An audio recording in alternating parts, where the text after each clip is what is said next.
We originally mixed the clay with water. Clay is a choice element of nature. It's not just any sand or any earth.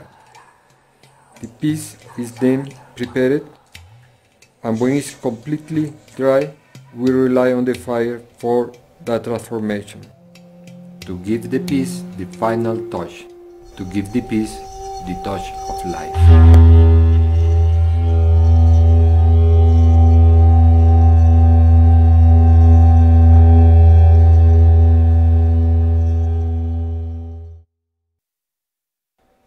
Throughout the years, I have been working on an investigation about pre-conquest pottery.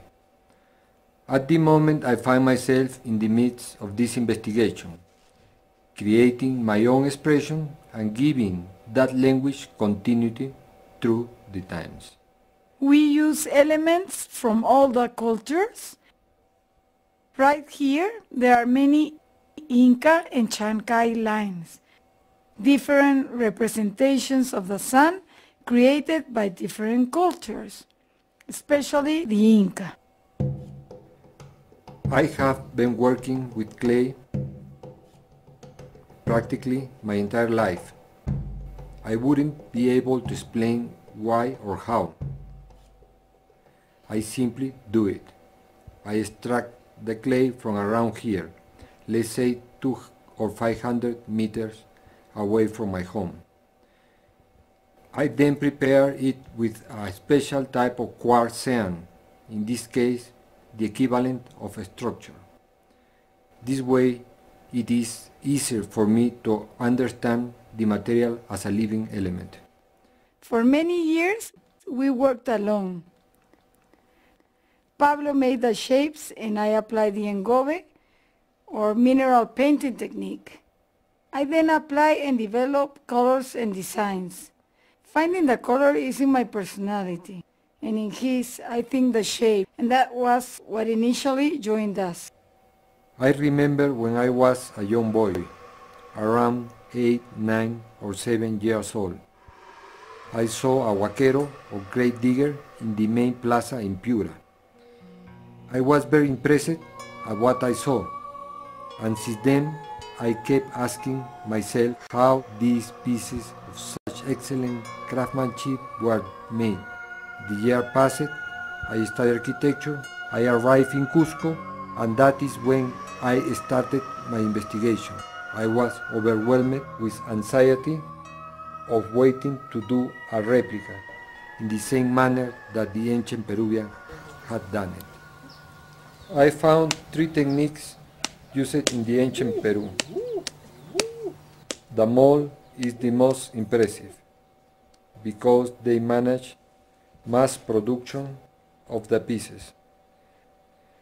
The clay rolls is a technique used widely by most cultures to make pots, and of course sculpture, which is also a widely used technique of simply constructing the pieces. We use the designs with more liberty now.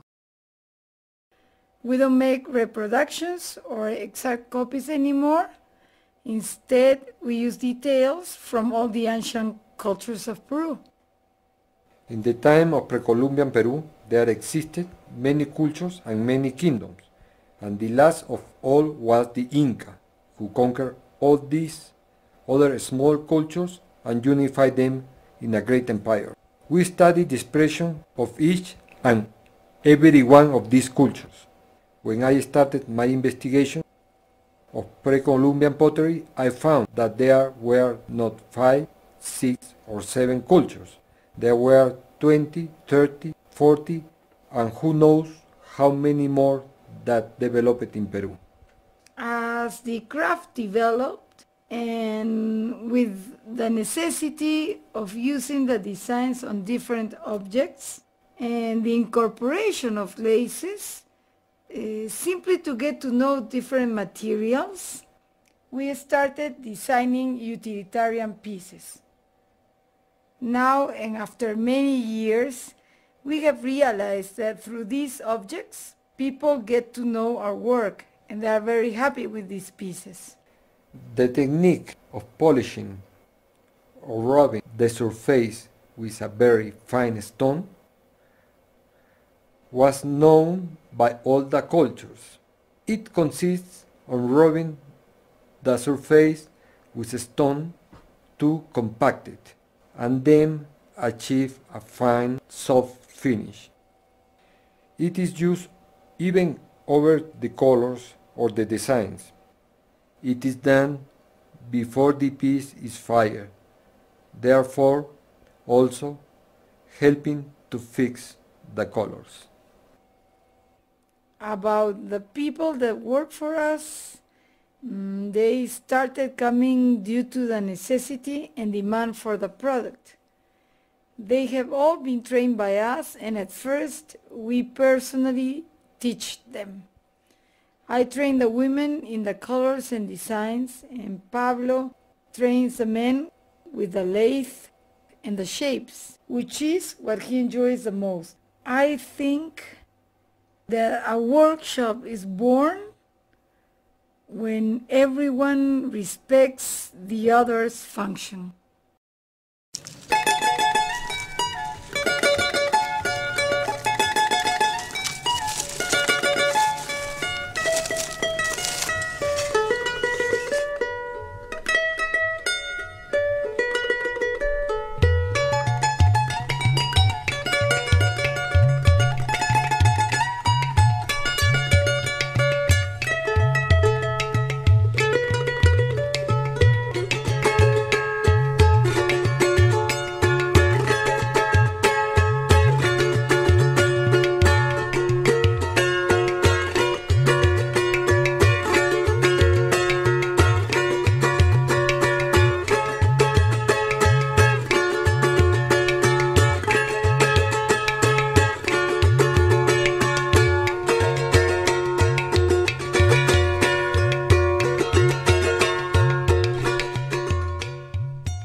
I feel privileged to live in the Sacred Valley, a very beautiful place. I am practically in love with the valley. And not a day passes that I don't admire, that I don't feel fortunate to be surrounded by these mountains, this light, this greenery. What this investigation and personal expression is achieving for me is the fact that I can share the satisfaction that I gain from working with clay.